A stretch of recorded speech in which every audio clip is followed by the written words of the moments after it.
Wewe mtu anapotea mtoto wa kwanza, anapotea mtoto wa pili, mpaka wanafikia 7. Wewe RPC, mbona watoto wako hawajapokea? Angepotea hata mke wako usingechangamka, au mume wako. Ni lazima watu tuchukue hatua. Haiwezekani mpaka tunaleta polisi kwa ajili ya operation kutoka Dar es Salaam kuja kusimamia hapa, wakati hata hapo nao polisi wa kufanya operation.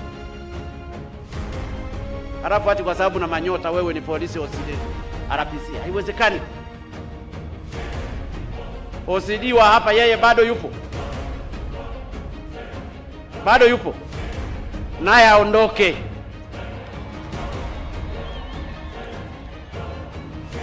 Najua yuko hapa ananilinda. Naye leo sio OCD hapa. Ni lazima watu tufike mahali tuwe tunawajibika katika maeneo yetu. Watoto 7 wanapotea, hakuna kinachochukuliwa hatua. Mpaka tunaleta polisi wa kina 7 asikuja kufanya operation.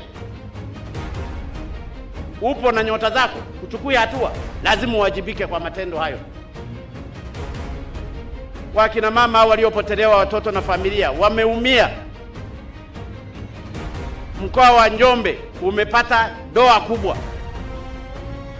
Siku nyingine yakitokea ya namna hiyo, mkuu wa mkoa unaondoka, DC unaondoka, DAS unaondoka, katibu tarafu unaondoka, mpaka mwenyekiti wa kijiji.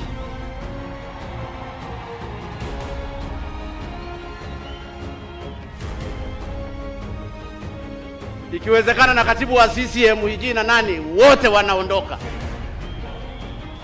Ili kusudi tufike mahali tuwe tunachukua hatua haraka.